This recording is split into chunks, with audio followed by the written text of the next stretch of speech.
OTB is back for another series of in-depth chats with some of the biggest names in Premier League and Irish football history. We'll have behind-the-scenes access.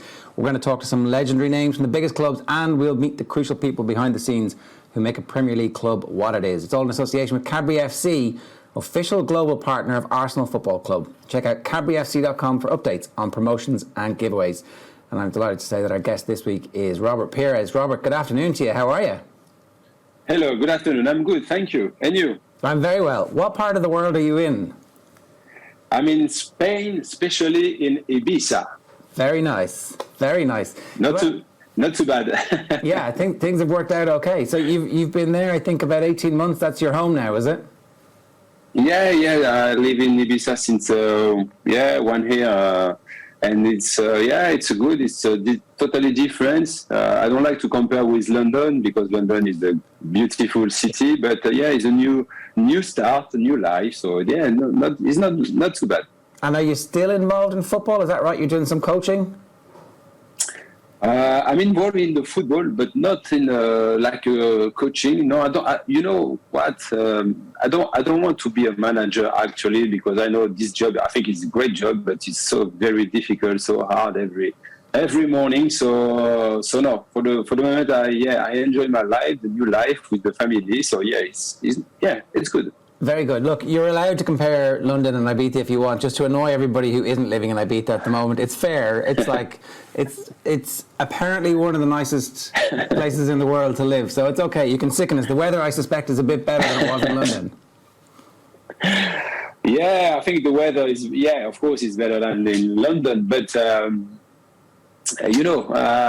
love London. I love everything, England, Irish, Scottish, because when I used to play many times in Irish, in Scottish. I'm good. So it's totally different, but I'm enjoying. This is the most important for me. Yeah. Of course, and we'll get into that in a moment. I do want to ask you though. You did work with Arsenal for a while when you retired as a coach. I don't know how formal it was, but you were certainly there, helping out with the first team and certainly with the younger players. What was your exact role? What was your job? Well, my job I can say like a bridge between the manager and the player. So my role, it was very simple to talk with the player. Sometimes we are on a good day, on not a good move. So for me, the best important it was to talk with the player, to try to help the players, because I know on the field sometimes it's not easy, because we have a lot of pressure, especially when you play for Arsenal. Arsenal is a big team. When you start the season, the first objective always is to try to leave the trophy at the end of the season. So it was my role. So it was a very good role. So now it's finished because I live in Ibiza, but I'm still involved with Arsenal like ambassador. Okay. Did you? It sounds like you enjoyed that was the type of part of football that actually you felt like there's less pressure than being the manager, full-time manager, but actually you still get to work with the best players. But,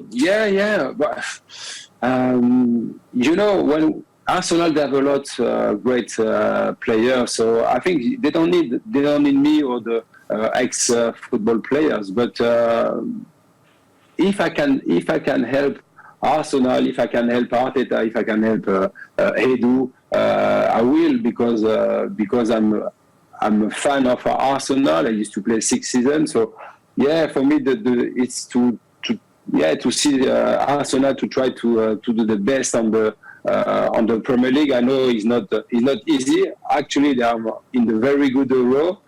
The team is perfect. They have a great some players, especially the young players. So everything. I think now everything is perfect. Is that something that you would have liked when you were 17, 18, 19? Somebody with experience like you have coming and having those conversations? And if you could go back to yourself as a 17-year-old, what would you say to yourself? But we need to some advice. This is the most important. I remember when I used to 17 or 18 years old. When you arrive on the first team, you need to talk. you ask some questions, I repeat some advice. So now I'm on this position.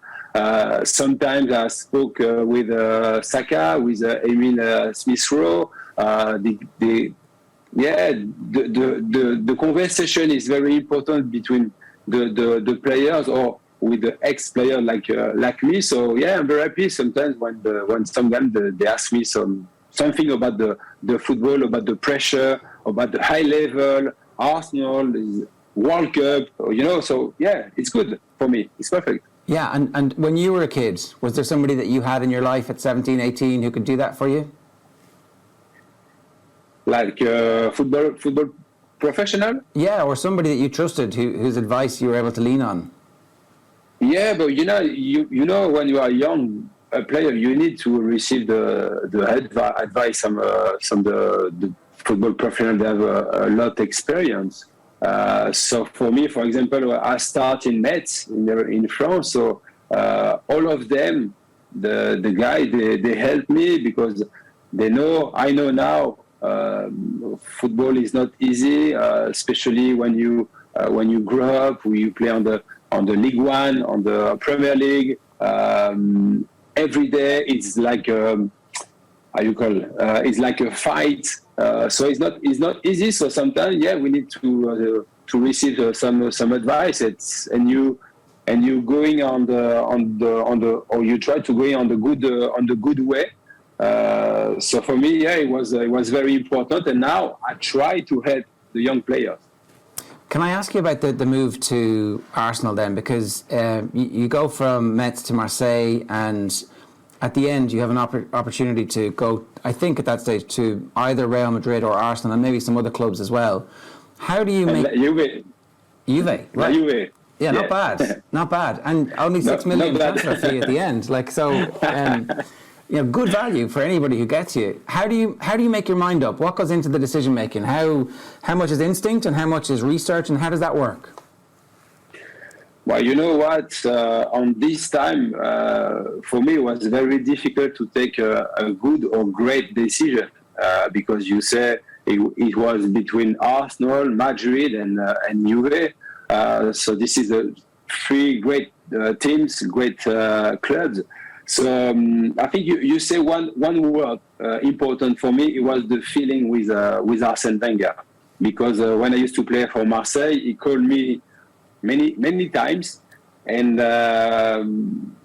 when you are a player and when you receive from Arsene Wenger the calls like this, this is very, very important. So Overmars left to Barcelona, and he called me and said, now I want you because you have the same profile like Overmars, Marc Overmars. So I need you. And I say, okay, I need to thinking. And at the end, I chose Arsenal. And was it straightforward? There was never any kind of, Real Madrid, they're pretty good. I might fancy life in Madrid. Because you're a Spanish speaker, is that right? One of your parents is Spanish? Yes, exactly. My mom, she's Spanish. My dad is Portuguese. I'm French because I'm born in France. I learn everything. I learned French education. I was in the academy in France, in Reims, in Metz. I signed my first football contract professional with Metz. So I spoke Spanish. Yeah. Yeah. So Real Madrid, you decided to go to London, and already you were arriving into a brilliant Arsenal team full of your French international teammates, and with one of the best managers in the world. I specifically wanted to ask you about the power of Highbury, because you're there at the very end of Highbury as Arsenal migrate from Highbury to the Emirates. And there was something very special, kind of magical about Highbury. What was your experience of it from the start, and what are your memories of it now? Well, if I talk about Highbury, I have only the great memories because it was the fantastic stadium, old stadium, but very typical English stadium. You know what I mean? And of course, for me, it was totally different because I used to play in Marseille, and Marseille, the stadium is It's huge. It's big. And when I used to play the first game in Highbury, I said, wow, this is the stadium of Arsenal. I said, no, it's not possible. But the feeling between the players and the fans, believe me, it was amazing. So that's why we did I think we did a good job because atmosphere at Highbury, it was fantastic. Did you feed off that as a player? Because there are moments I've been watching YouTube videos where the crowd is silent and you shuffle your hips and go past somebody, or you just knock it past somebody and beat them for pace, and then suddenly the crowd is alive. Did you know before you did it that the crowd was going to go, no, they're going to like this? No. To be honest, no, I didn't know about this because on the TV is not really the same when you watch the game, but where you are inside and you say, oh, come on, we talk about Arsenal and this is the stadium of Arsenal. It's not possible. But I repeat, atmosphere, yeah, it was very good. So I think that's why we won a lot of games in Highbury, the Premier League, the Champions League, and I think that's why we did the season 2004 and 5 unbeaten. It's because of the fans. You know what I mean? Yeah, totally. What's it like to play in that team when you arrive? How quickly do you feel like you find form and start playing well? Oh yes, the team, it was so good. It was, for me, it was perfect. I said, maybe I can reach a good level. But at the beginning for me was very difficult because I changed the country. I didn't speak English. The football, it was totally different. It was more aggressive. We need to fight, not during the game, but even in the training. So for me, it was totally different and new. So the time of adaptation, it was long for me. I think it was 5 months minimum to adapt in the Premier League. So that's why it was hard for me at the beginning. Who was kicking you in training? Who was being aggressive to you in training?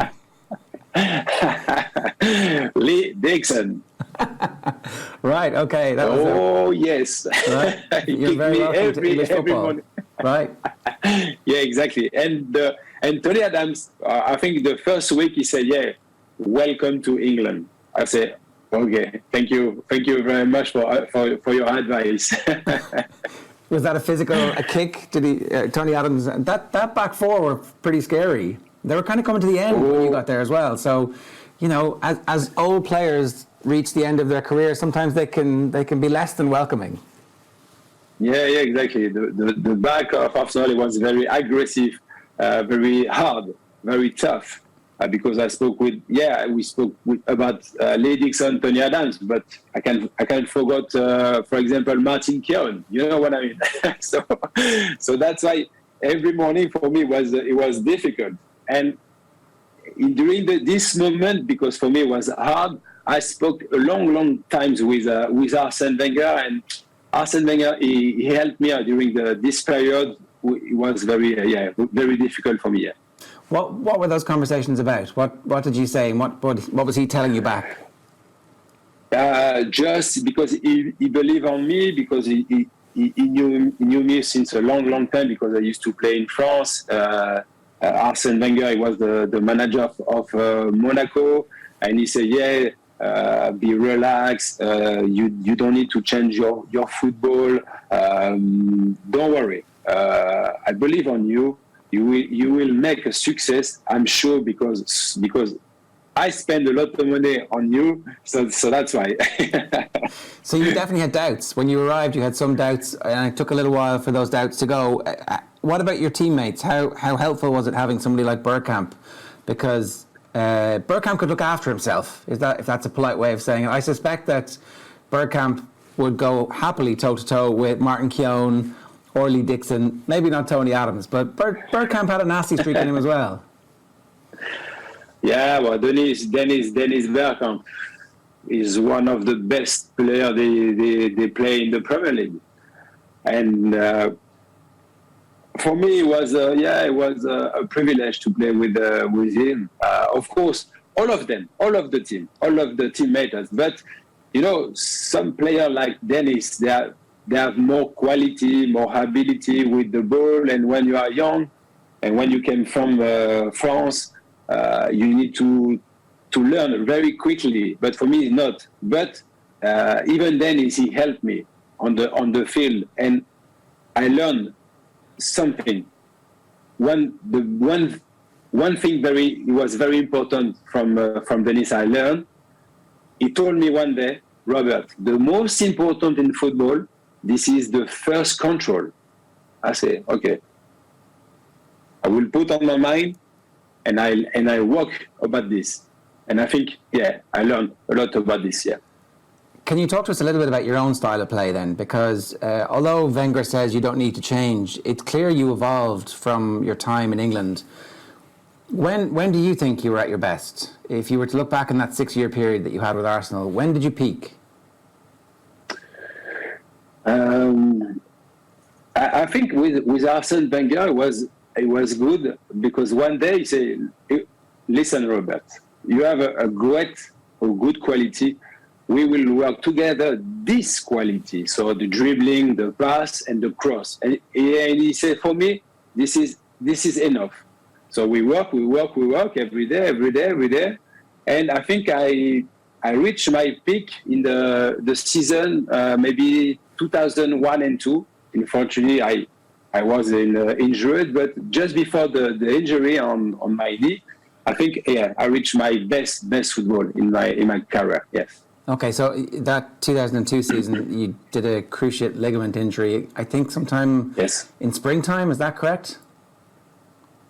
No, it was just I jumped over the defender of Newcastle, bad reception on my knee, and I twist my cruciate. But this is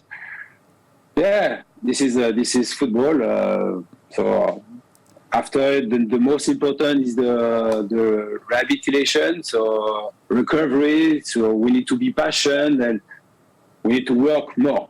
But it was a good experience for me. Yes. Yeah, look, the form is sensational. That season that you arrived, the slow start, the 5 months, but the last 5 months of the season are absolutely amazing, and you score loads of goals and create loads of chances. So I think everybody begins to get excited. Arsenal win the league in 2002, and then in 2003, Manchester United win it again. So that rivalry goes season on, season off, season on, season off. In those games, and again, looking back at them, sometimes you pick the ball up deep on the right-hand side and drive along the touchline. Other times you're picking the ball up on the left-hand side and you're driving along and cutting in. Sometimes you're in the middle, dropping deep and kind of playing a number 10 role. What was your position? Yes. Where did you play? What was that? Well, for example, when I used to play in Metz and in Reims, I used to play like number 10, like Dennis Bergkamp. But in Marseille and with Arsenal and Arsene Wenger, I used to play on the flanks left, because I think it was my best position on the left, because maybe about my dribbling, my pass with my right feet, dribbling.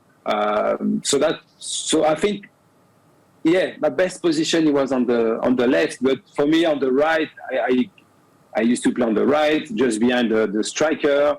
For example, with the national team, I play with Patrick Vieira and with the defender in the midfield. So, I think I can play on the whole position in the midfield, but my best position is on the left. Okay, because like nowadays it might be 4-3-3, and you'll be one of the forward three as opposed to the midfield three. Is that more likely where you would play today, or do you think you would play on the left side of a three in midfield? This is a good question, because now we have a new tactically the 4-3-3. No, I think I can play on the three, but on the left, very high. Yeah, I prefer. Well, that's where you cause the most damage. And in terms of your defensive responsibilities, I tried. Well, it definitely worked. Was there much? You said the three things that Wenger asked you to talk about or to work on every day in training, and that was enough for him. I noticed defending Yes. wasn't one of them. He was confident that he had a back four, their job was to defend, and at least one, if not two, defensive midfielders. So your job was to, when you were in possession, to try and create damage and score. Out of possession, did he ask you to do much defending?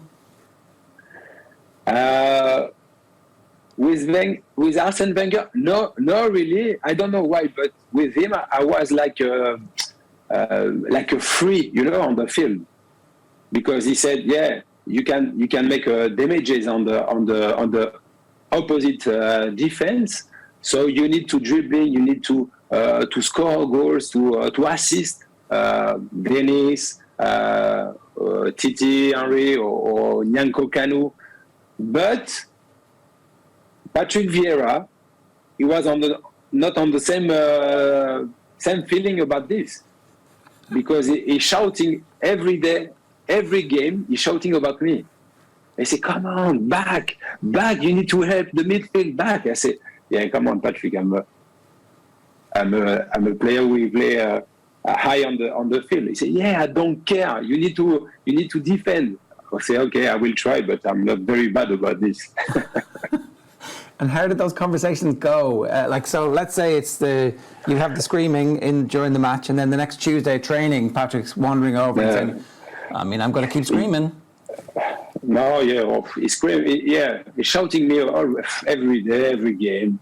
But he was a great player. He was a good captain. So maybe this is the role of the captain, to shouting. But I think now, it's normal, because you need to attack, but you need to defend. This is the team. We need to work together. So that's why for him it was important to say, yeah, now you need to be back, and you need to help me. You need to help Ashley Cole. This is the team. I say, okay, Patrick, yeah, relax. I say, no, I don't want to be relaxed. I want to win the game. I say, okay. So it was funny. Sometimes it was very funny. Not for him, but for me, yes. I'm sure. And so that's where all of the emotion so there's a famous tackle, if people are unfamiliar with this, where Patrick Vieira comes back to Highbury and is playing for Juventus, and you put in one of your brilliant tackles. I think there's another famous one as well. So people should check this out on YouTube. It's fairly sensational. But you know what about this? Patrick Vieira is he's very angry with me, because of course, still, because I had one tackle in my life during my career. It was in front of Patrick Vieira, because Patrick Vieira, especially with this tackle, with his slide, and he take the ball. It was, I think, the best. And I don't know what's happened for me. I say, okay, I will try on Patrick Vieira. And I did it. So he was very furious after the game, I remember. he insulted me. Yeah. That was good, yes. It's good that you've got those rivalries. Speaking of rivalry, right?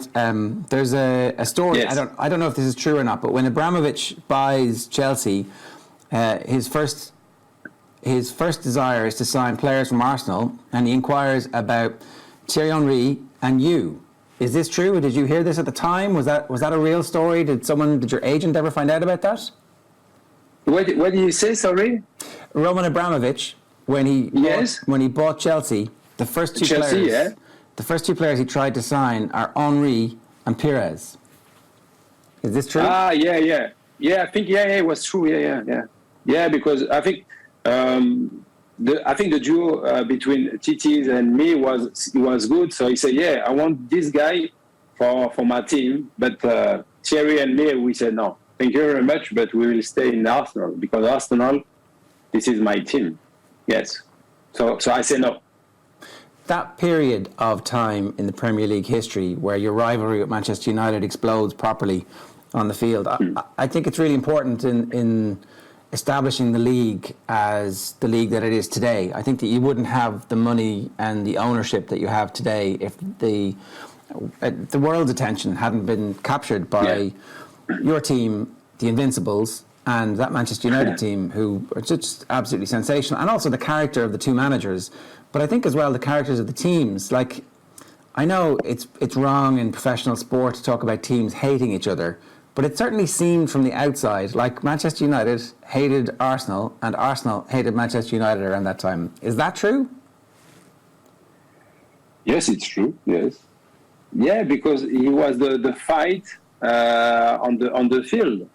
And I think Man United and Arsenal on this time, it was the best team of course in UK, but in Europe, because we tried to play a good football.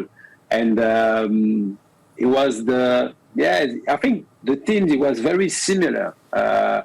Ferguson and Wenger, the objective it was to build a very good team, to try to and spend a good money for some players, and it was amazing. When I used to play against Man United in Old Trafford or Highbury, it was an amazing game, very electric, very sensational, and we feel something between Man United and Arsenal. Yes, it was very, very good atmosphere. And the actual quality of the football being played was also sensational. Yeah, quality of the players, it was sensational, because when we talk about Ryan Giggs, Paul Scholes, Beckham, it was fantastic. And Arsenal, we talk about Thierry Henry, Kanu, Bergkamp, Ljungberg. So it was this team. Both team was it was very sensational in the Premier League. So that's why we fight long time. Yeah. Yeah, you would have been coming up mostly against Gary Neville and maybe still Dennis Irwin at that stage. For me, it was always very difficult to play against Gary Neville. I don't know why. He killed me always. Yeah, always. Shouting me, he insulted me. So it was normal, because this is a high level. We fight for the same thing, to lift the trophy at the end of the season. But Gary Neville, was a great defender. Yeah, and for me, it was difficult to play against him. Yeah. What was he shouting? What kind of stuff would he say? You want to really? Oh yeah, look, we're recording. We can beep it. Sure, go for it. Pires, you are.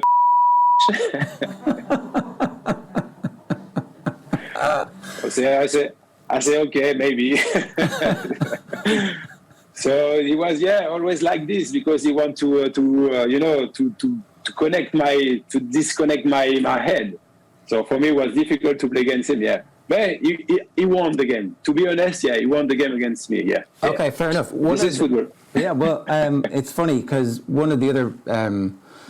So you need to beat the beep, huh? The beep. Exactly. Yeah. We'll just enough so everybody knows exactly what it is. There's loads of highlights of you getting the ball against Liverpool in particular, and just pushing it past Carragher and just stripping him for pace. And I wondered, like, were you always fast? Because was pace your thing, or were you actually using the ball in a way that they couldn't understand? Was it a combination of, because you're too big to be a traditional dribbler. Dribblers are supposed to be, 5'6", 5'7", 5'8". You're 6'1", 6'2", 185 meters. Too tall to be traditionally a good dribbler, and yet you're a good dribbler. But it looks like you're actually super fast as well.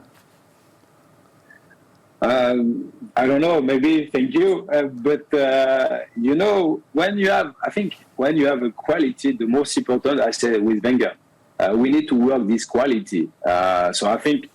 I had most combination on my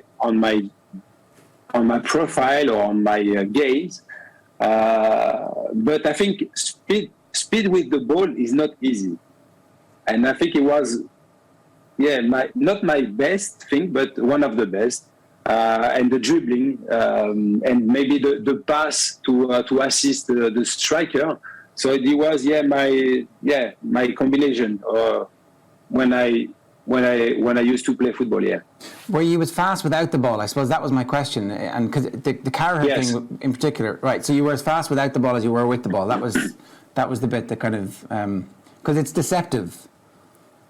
Yes, exactly. But it's not easy to fast. Yeah, all of the players fast, but fast with the ball is not easy. So that's why the feeling, the fit, and the ball is very important. So that's why But this, it's normal because when you have this dribbling, the dribbling on your head, after is natural. So, but for this, you need to repeat every morning. You need to work, and after your mind, it knows. So it's very instinctive. So that's just honing your craft, work. Yeah, but it's not. You know what? It's not a secret. I think it's for all of the job. If you want to make a success, you need to work. This is for me. This is the most important. And when I talk with, for example, with Emil Smith-Rowe, I say, yeah, Emil, it's very good. You are in a good way, but don't forget, you need to work every day, every morning. On the session training, you need to learn something. You need to work. This is the most important because you have a good quality. And if you want to reach the high level, work hard. This is my advice for the young players. It's. I mean, it obviously makes sense. It helps when you were working with obviously some natural talent as well to build on. Is there a stage in your career that you pinpoint retrospectively and you go, yeah, I know from this point forward I'm going to make it? Like, was there something that happened at Metz that was okay? I can do this. I'm in the right place. But I don't know if I'm on the good way because when you are young, of course you want to be a football professional, but sometimes you need to be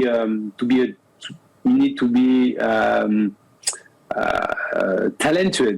You need to have a good quality. But for this, depend a lot of the manager, because the manager, if he believe on you, it's more easier. If not, it's more complicated. Of course, the team matter is very important because the guy on the field can help you.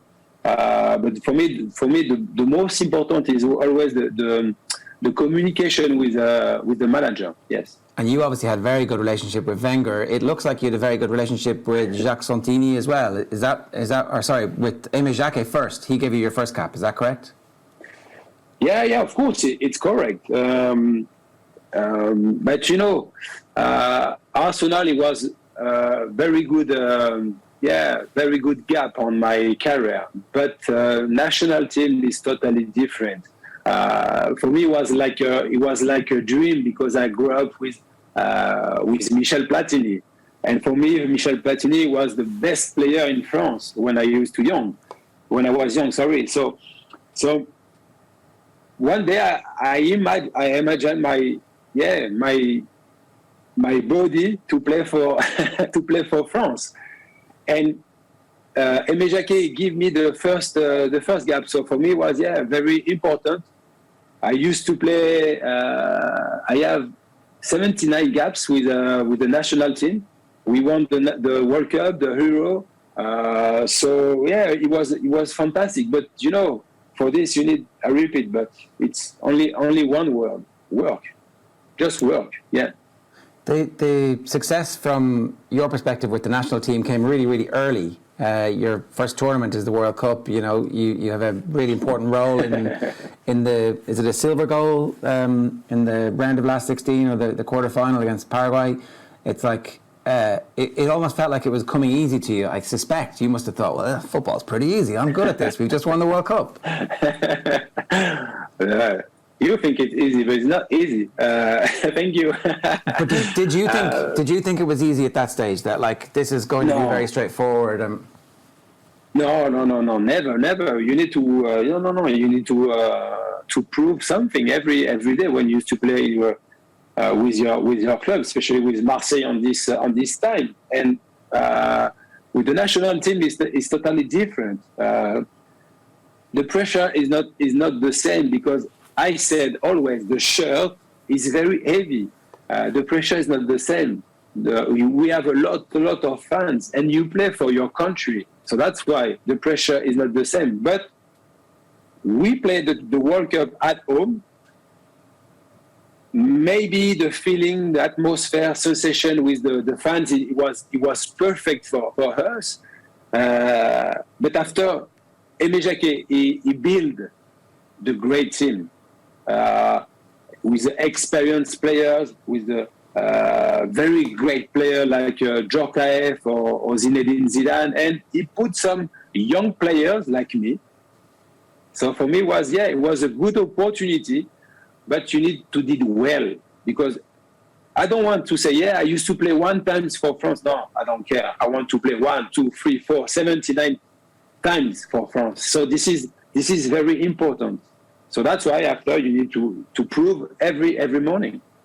How do you feel about your international career, where you win a World Cup and you win a European Championships, and yet it probably feels like it didn't finish the way you wanted it to? So are you at peace with the whole thing, or do you still feel, you know what, there's another 20 caps there that I could have had, and I could have influenced the team in the World Cup in 2006? No, I'm very happy, and I'm peace with the national team. Of course, it's the same. When you have one gap, so you want 2. When you have 2, you want 3. It's normal, because we are athletes, so we want everything is normal. But I think we won the World Cup. We won the Euro, especially against Italy on final. So for me, it's perfect. Yeah. I don't have regrets about this. No, we talk about France, so it's very important for me. Yeah. Yeah. The final against Italy, I think people will have forgotten this, but it's 93 minutes on the clock. Italy are 1-0 up in the final. It looks like the game is over, and you guys equalise. When you win a trophy like that, it's kind of like Manchester United win the Champions League in 99. It's like the game is gone. It's over. We're finished. We've given it our best. But hang on a second. It's not over. The joy from that. What's that like? Is it different?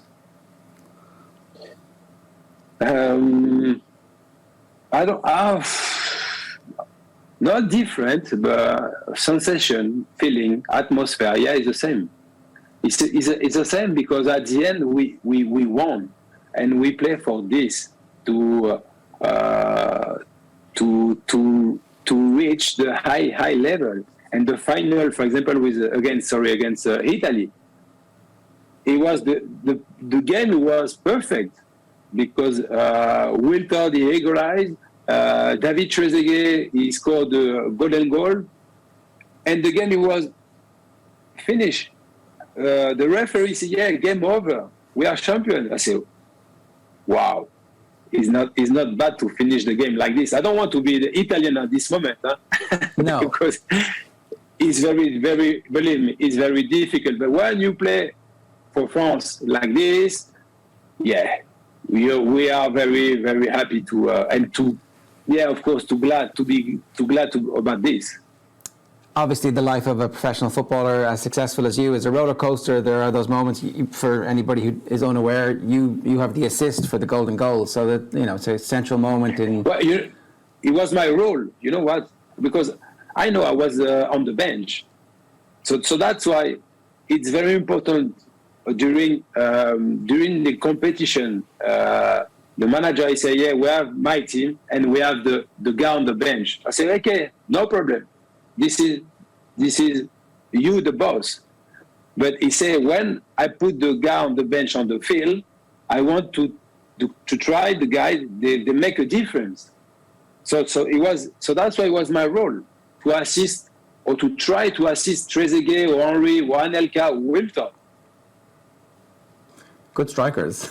And good team. Not bad. You weren't happy being on the bench, but you learned how to deal with it. Is that what you're saying? Yes, of course. All of the players, they want to play. They want to go on the lineup. But we played for France, we played the World Cup, we played the Euro, and at the end, the most important, is to lift the trophy. So for me, I used to play a couple of games, and I try to do the best on the field, and I think I helped the team, and this is so that's why I'm very proud about this, of course. And well, history shows you've got the trophies and the medals to back it up. I did want to ask about the other side of football. Then the disappointments, the Champions League final in the Stade de France against Barcelona. I mean, already, like, how do you feel about this now? When even when I'm saying those words, I can see you're like, oh, do we have to talk about this? No. It's not a problem for me. This is football, sometimes you win, sometimes you lost. But it was a nightmare for me, because I used to play only 70 minutes after the ref he sent off Jens Lehmann. So I said, okay, it's difficult. I'm a little bit angry about Arsene Wenger. But the most important now is to win the final against Barcelona. But unfortunately, we lost. So that's why for me it was a nightmare, very difficult, moment. I think the worst during my career. Yes. How long does it take to recover from that? Oh, long weeks, believe me. Yeah, because Champions League is different. Level is very high, and when you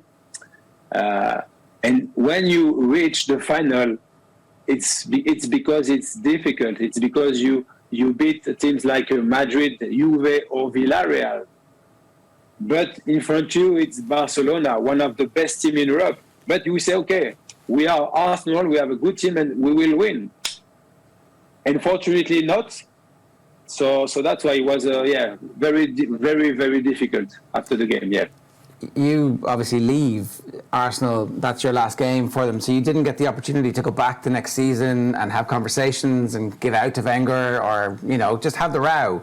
So I presume that kind of simmered for a while. Did you make peace with Wenger eventually? Yes, of course. Yeah. So you know what? So that's why I think it's very difficult to be a manager, because sometimes I can imagine me to be on the Wenger place. I say, okay, I need to take off one player. Who? So that's why it's very difficult. So we spoke together about this. So now I know it's very difficult, and I'm in peace with Arsene Wenger, because it's only one game, but I don't want to forget my 6th season with him. It's impossible. No, of course. But so it's not him you're angry at, it's Jens Lehmann. That's who I would be angry at if I was you. Yes, I'm angry with Jens Lehmann. It's Arsene, Jens, it's your fault. Yeah, I'd say he feels pretty bad about it still to this day as well. Okay, my last one about that rivalry between you guys and Manchester United. When it got physical on the field of play, what was your instinct? Who would you go looking for, so that you could kind of, because when these fights happen, you're always looking for somebody who you can match up against and go, I'm just going to push you, you can push me, no punching, nothing in the face. Who would you go looking for? With Gary Neville? Oh, well, no, when everybody was in the mass brawl, when it got to that level where everybody was in. Yeah, it was, you know what, for example, in the tunnel, it was, atmosphere was very intense, very electric. I don't know why, but maybe because we fight for the same thing, for the title at the end of the season. So that's why for me, I was all of my games against Man United, I play, I don't know why, but I play very bad. I don't know why. It's maybe because, Gary Neville, he kicked me a lot. He had you. Spurs, on the other hand, you scored against almost every time. Five or six games in a row at White Hart Lane. Again, looking back at the video today, it looks like very early on in the first season you're there, somebody from the crowd throws the ball at you. And it was very bad form from the Spurs fans, I have to say. I don't know if... I wondered if that was your inspiration. It was like, well, I'm going to show you every time I play against you, I'm going to score. But I don't know why. I don't know why I scored many goals against Spurs. But this game is very different, because we talk about the North Derby London. We know the rivalry between Spurs and Arsenal, and it was atmosphere at White Hart Lane or Highbury was amazing. So it was, I think, you know what? I think all of the Spurs fans, they hate me, I'm sure. That's why you play football, though, right? For your team to love you and the others to hate you. Exactly. Yeah, it's nice. So I think the fans of Arsenal, they love me, but this... Robert, it's been great spending time in your company. Thanks so much. You're a gent. My pleasure. See you soon. Yeah. Okay. Bye. We're here with thanks to Cadbury FC, official global partner of Arsenal Football Club. You can check out cadburyfc.com for updates on promotions and giveaways. And make sure you look out for Robert Pires' Dream Team 5-a-side. We're going to be doing that on our social channels very soon. Stay tuned.